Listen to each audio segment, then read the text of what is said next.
SASDOவின் பிரதான செய்திகள். தலைப்புச் செய்திகள். மனைவியை கொலை செய்த இளைஞருக்கு ஆஸ்திரேலியாவில் 37 வருட சிறை, நீதிமன்றம் உத்தரவு. முல்லைத்தீவில் 103 பயணிகளுடன் கரையொதுங்கிய வெளிநாட்டு படகால் பரபரப்பு, பலர் மயக்கம்.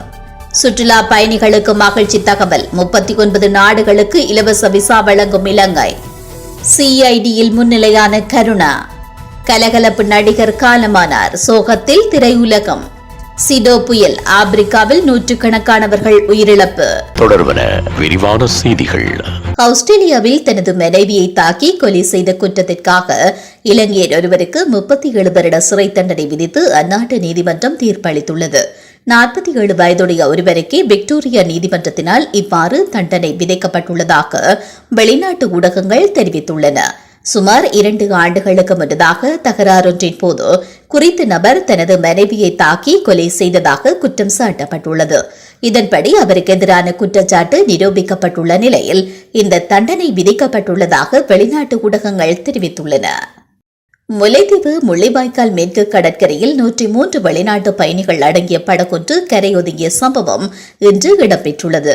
முள்ளிவாய்க்கால் மேற்கு கடற்கரை பகுதியில் மியான்மரில் இருந்து 103 பயணிகளுடன் படகொன்று திசை மாறி வந்து கரையொதுங்கியது.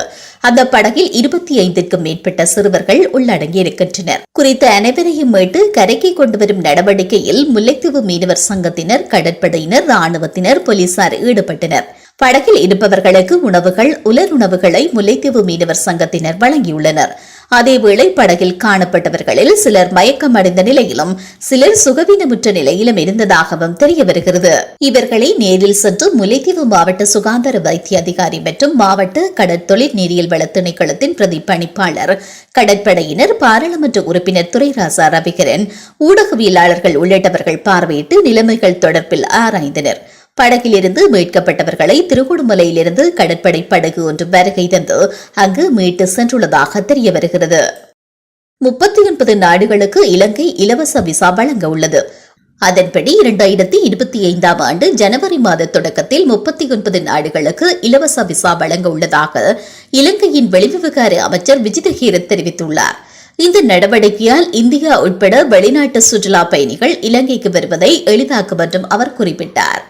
முன்னாள் நாடாளுமன்ற உறுப்பினர் விநாயகமூர்த்தி முரளிதரன் இன்றைய தினம் குற்றப்புலனாய்வு திணைக்களத்தில் முன்னிலையாகியுள்ளார்.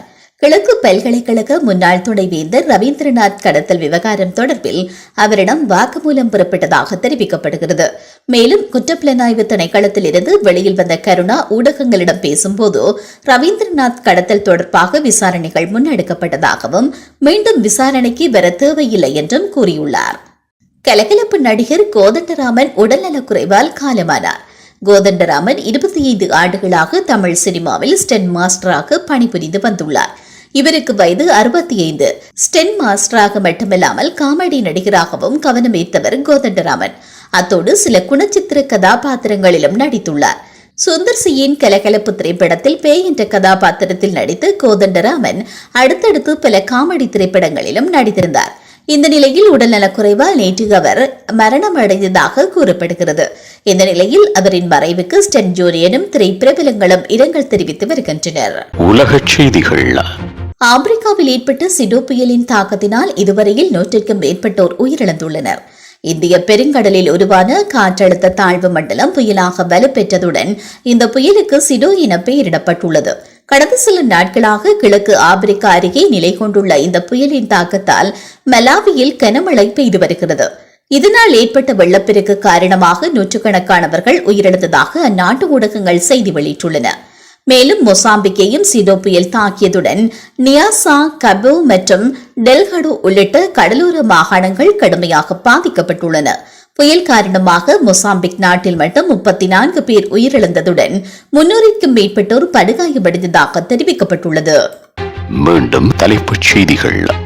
மனைவியை கொலை செய்த இளைஞருக்கு ஆஸ்திரேலியாவில் 37 வருட சிறை, நீதிமன்றம் உத்தரவு. முல்லைத்தீவில் 103 பயணிகளுடன் கரையொதுங்கிய வெளிநாட்டு படகால் பரபரப்பு, பலர் மயக்கம். சுற்றுலா பயணிகளுக்கு மகிழ்ச்சி தகவல், 39 நாடுகளுக்கு இலவச விசா வழங்கும் இலங்கை. CIDயில் முன்னிலையான கருணா. கலகலப்பு நடிகர் காலமானார், சோகத்தில் திரையுலகம்.